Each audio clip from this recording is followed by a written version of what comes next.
Salut à tous, ravi de vous retrouver sur canalturf.com pour évoquer le programme dominical de ce 9 janvier. Réunion de gala sur l'hippodrome de Paris-Vincennes avec notamment le prix du Calvados, une épreuve qui sert de tremplin vers le très attendu prix de Cornulier. Nous aurons également un quintet de qualité, le prix de Lille, exercice de vitesse de 1100 mètres autostart pour ces spécialistes du parcours et des tracés réduits. Ensuite, nous nous focaliserons sur les temps forts de la Réunion 4 à Cagnes-sur-Mer notamment, la grande course de haie de Cagnes et le Grand Prix de la ville de Nice, respectivement estampillés Listed Race et Groupe 3. J'aurai également quelques informations à vous transmettre, des infos recueillies auprès de certains professionnels. Je pense notamment à Nicolas Delamarre qui aura un partant dans la 9e à Vincennes. Si ce programme vous convient, sachez également qu'il vous est possible de le liker, de le partager via nos différents réseaux sociaux. Vous en avez désormais l'habitude. Donc concernant ce quintet prix de Lille, une épreuve, comme je vous le disais, de vitesse, 2100 mètres départ lancé. J'aime beaucoup un cheval d'âge, le 9 ans, Global Trust Rossi, numéro 1, un cheval qui a déjà eu l'occasion de se produire sur notre sol, lorsqu'il est encore notamment sous la férule de Timo Nurmos. Il avait fait l'arrivée du prix ténor de Beaune, une épreuve de groupe, une épreuve de bonne facture. Depuis, le cheval est désormais entraîné par Alessandro Gocciadoro. C'est un cheval de qualité, certes il a 9 ans, mais il a finalement assez peu couru. On lui compte 34 courses au compteur pour déjà 21 podiums, dont 13 victoires. C'est un cheval efficace sur les parcours réduits, efficace également avec ce mode de départ, à mon avis. C'est un postulant très sérieux aux premières places.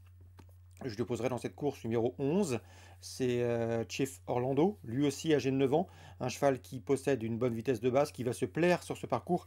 Et à mon avis, dans cette compétition, malgré son numéro 11, il va finir très vite.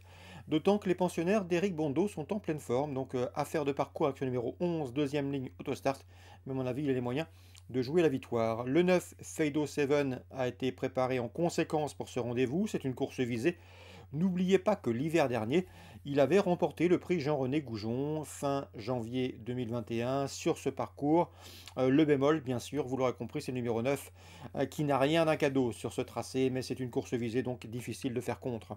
Le 7 Kalina, autre Bazir, entraîné par Nicolas Bazir, elle aussi était préparée pour ce rendez-vous. C'est une pisteuse.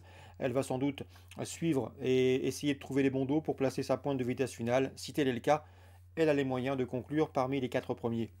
Le 2, Frick Duchesne, est un cheval assez efficace dans les quintets. Il y a participé à 15 événements. Résultat, 10 places. Pas de succès, mais 10 places honorables. Une nouvelle fois, même s'il semble barré pour la victoire, je le pense capable de conclure parmi les 5 premiers. Ensuite, j'ai retenu numéro 16, Baron des Doux.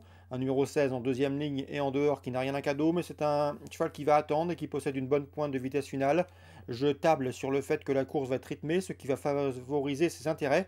D'autant qu'il est régulier. Lors de ses 6 derniers parcours, il n'a jamais terminé plus loin que 6e. Il a 11 ans, mais il est toujours vaillant.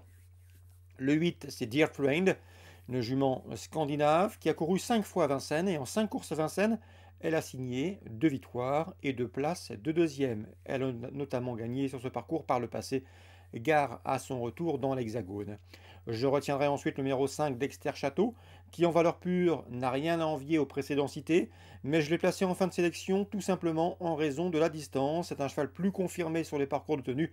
J'ai peur qu'ici il ne se retrouve pris de vitesse, mais en valeur pure, ce quadruple lauréat de Quintet a les moyens d'intégrer la combinaison gagnante, vous vous en doutez. En cas de partant, on citera le numéro 15 Gospel Pat, l'un des cadets de la course. Résumé chiffré pour ce quintet du dimanche 9 janvier. As 11, 9, 7, devant le 2, le 16, le 8 et le 5. Suite du programme, la deuxième, j'aime beaucoup le 8 Pharrell 7, un cheval préservé, un cheval en tardoyen. Il a été réservé pour ce meeting d'hiver, il donne raison à son entourage, il possède en 1-12-7 le meilleur chrono du peloton sur le parcours. C'est une première chance, le 208 Pharrell 7. L'opposition, elle sera emmenée par le 12 Falco Lavaroche, qui vaut un lot de ce genre, qui sera pieds nus et confié à Eric Raffin, et le 13 également Falco Berry, qui m'avait bien plu à l'occasion d'une deuxième place obtenue dans un quintet, c'était fin octobre, sur le parcours proposé. Deuxième course, 8, 12 et 13. Dans la troisième, difficile d'aller contre le 7 Hip Hop Offer, cela fait plusieurs fois que je vous le recommande. Le cheval reste désormais sur 2 victoires, un cheval très dur à l'effort, un cheval fait pour la grande piste de Vincennes. Le 307 Hip Hop Offer, à mon avis, peut poursuivre sa moisson victorieuse, il en a les moyens. Un cheval un peu délicat dans les premiers mètres de course, mais ensuite il n'a besoin de personne et sa dureté peut faire le reste. Il retrouvera sur sa route le 8 Hamilton Star et le numéro 6 Have a Dream, c'est Dauphin, dans une épreuve de même facture le 14 décembre sur ce tracé des 2700 mètres. Ces trois-là se retrouvent, Hamilton Star a gagné depuis. Et le numéro 2, Jacinto Bello, que je pense capable de venir corser les rapports, seulement sixième de ce même prix référence du 14 décembre. Mais c'est un cheval estimé par Anne-Françoise Donati. Et je pense que ce numéro 2, Jacinto Bello, a les moyens de se mettre en évidence. Un cheval qui a été préservé, qui possède également des références à ce niveau. Donc dans la troisième, le 7 bien sûr, l'opposition 2, 6 et 8. Concernant maintenant le prix Maurice de Guest, une épreuve de groupe, nous avons au départ les trois protagonistes et les trois chevaux qui ont formé le podium du prix Emmanuel Margouti le 25 décembre, à savoir le 11 Just a Gigolo, à savoir le 10 Joyner Sport, que j'aime beaucoup, à mon avis c'est un cheval qui va progresser énormément au fil des courses, et le numéro 3 Jag Strick. Ces trois-là ont pris les trois premières places du prix Emmanuel Margouti. Ils peuvent confirmer, mais il convient de le reposer le 6, c'est Jordan Seven, disqualifié dans ce prix Emmanuel Margouti, mais le cheval depuis a signé un plaisant succès, nul doute qu'il les retrouve avec des ambitions.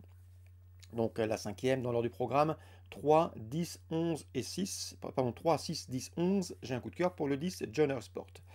On passe maintenant au prix du Calvados. Vous le savez sans doute, c'est la préparatoire au prix de Cornulier, une épreuve de groupe également.